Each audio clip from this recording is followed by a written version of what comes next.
There was a line toward the end of the email that claimed the attack in Benghazi was, and I quote, not an escalation of a protest, end quote.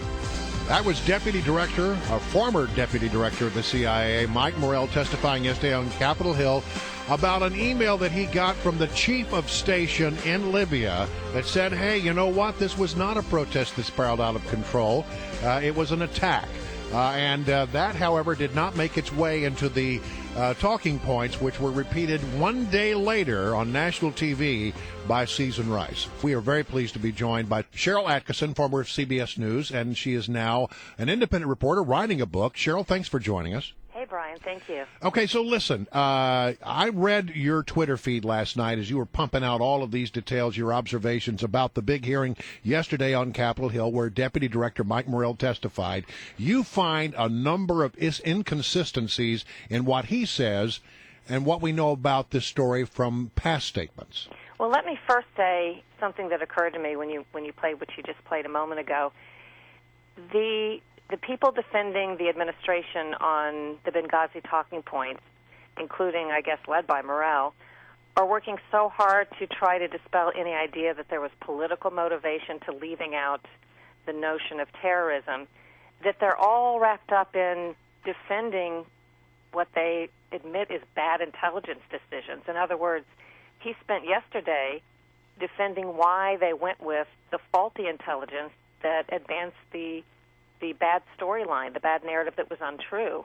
And before Congress, without anybody pointing out he was doing this, just kept saying why that was the right decision, even though it resulted in the wrong intelligence. It was a little bit bizarre. Yeah, we were wrong, but we weren't political, was the argument he was trying to make. Right, and we were wrong, but we were right in the decisions we made that led to the wrong information being given out. And at the same time, he was saying we have the best intelligence analysts on the globe, and he himself is reputed to be someone who is fantastic in intelligence and very good at his job. He then admitted to all kinds of mistakes that sounded like rookies. For example, as you mentioned, not listening to the people on the ground and valuing the intelligence of the analysts in Washington, D.C., who had no information from people on the ground in Libya at the time. Sharyl Attkisson, the chairman Mike Rogers yesterday, I thought, made a really interesting summation here. He basically said, and I'll quote him, he said, the talking points did not mention that al-Qaeda-linked terrorists were involved in the attacks, though briefings and intelligence reports assessed that they were involved.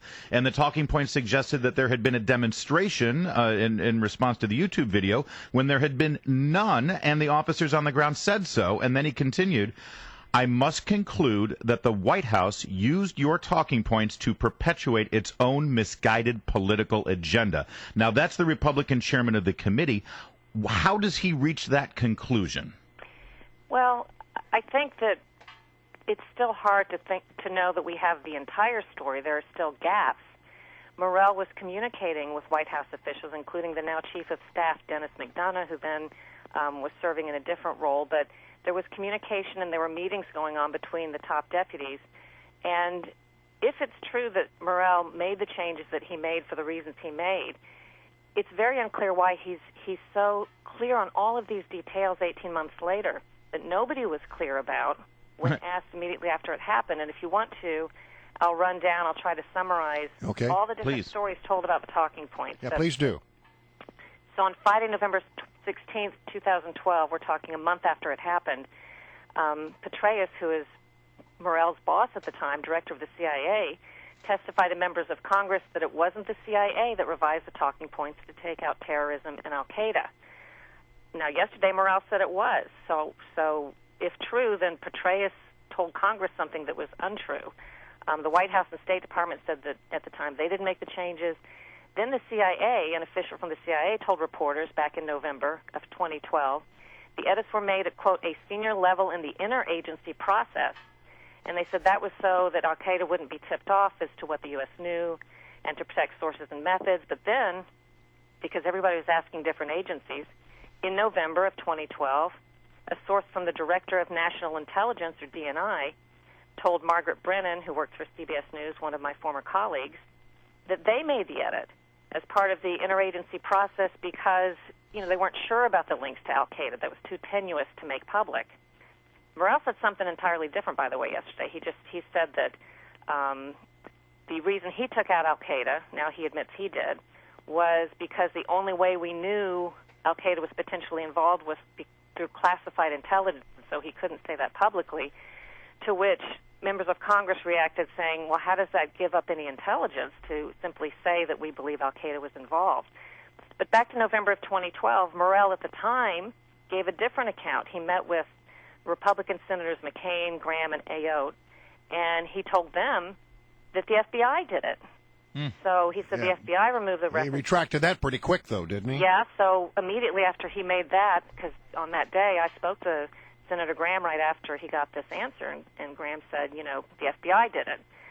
Well, Graham called the FBI, and the FBI went ballistic and said, absolutely not. We didn't do it.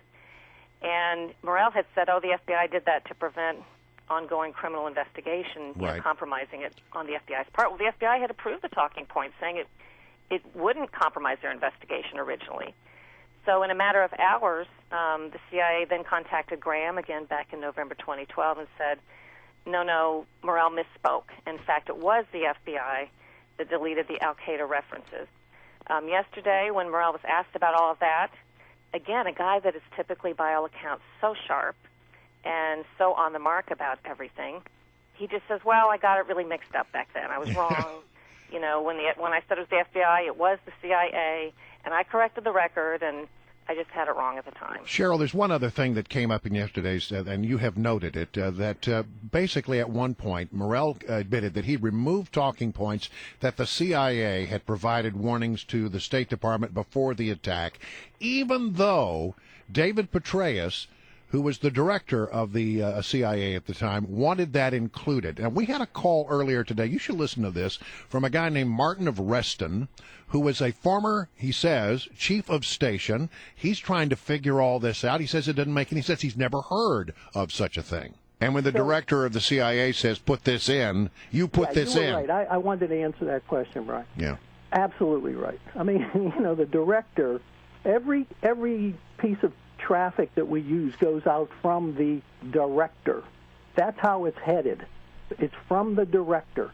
And so the director has absolute responsibility for anything going in and out of that place. And because we're quasi-military, he's the boss. Yeah. So I can't imagine Morell would ignore and not follow the orders of the chief, the director. What do you think about that, Sharyl? I was so struck by and wondered why nobody asked about the fact that what you said, Morell was deputy director at the time, and yet clearly entirely in charge of everything about the talking points from the CIA's viewpoint, and actually beyond. He seemed to have a reach since he was in charge interagency. It seemed like he was calling the shots, and no one explained why Petraeus, who actually wanted the warnings that Petraeus put in there originally, or that the CIA put in there originally, acknowledged, or at least put out there, that the CIA had issued some warnings that there could be something going on, both in Egypt and in Libya. And Morell, interestingly, defended the State Department's interest, not the CIA's, not the agency's interest, in taking this material out. Petraeus, according to emails, sort of grumbled about it when the final draft went around and just said, basically, I'm paraphrasing, but that the talking points were worthless because they had taken so much out, and that he really thought the warning language should be in. And I'm thinking, why was he taking a back seat to his deputy, his number 2? Now, at the time, I'll just point out, may have nothing to do with it, Petraeus was already under FBI investigation for his alleged extramarital affair. And Peter King, the Republican from New York, did comment later in the hearing. He seems kind of surprised, too. He said Petraeus seemed so passive, and that he'd never known Petraeus to be this passive, and why was he asked rhetorically, why was he sitting back the way he was? And he asked Morell, when did you learn about Petraeus's investigation, the investigation into him over the extramarital affair? And this is when Morell said, I can't remember. And I'm thinking, that's something you would remember, yeah. Yeah, you're a very sharp guy. You're the deputy. You may have to take over in case this potential criminal investigation turns into something, and you don't remember the day or approximately the day when you found out this was all going on. Right. I think in the next sentence he said, Morel said, "Oh, I didn't know till the day before Petraeus resigned." So, in any event, I did find that, like you guys did, odd. Well, we're going to have to leave it right there, Sharyl. We'll hope you'll come back and talk to us from time to time as we develop more of this storyline about Benghazi, a story that we will not give up on, just as you have not given up on. Thank you for having me. Thank you much. Sharyl Attkisson, formerly CBS News, independent reporter covering the Benghazi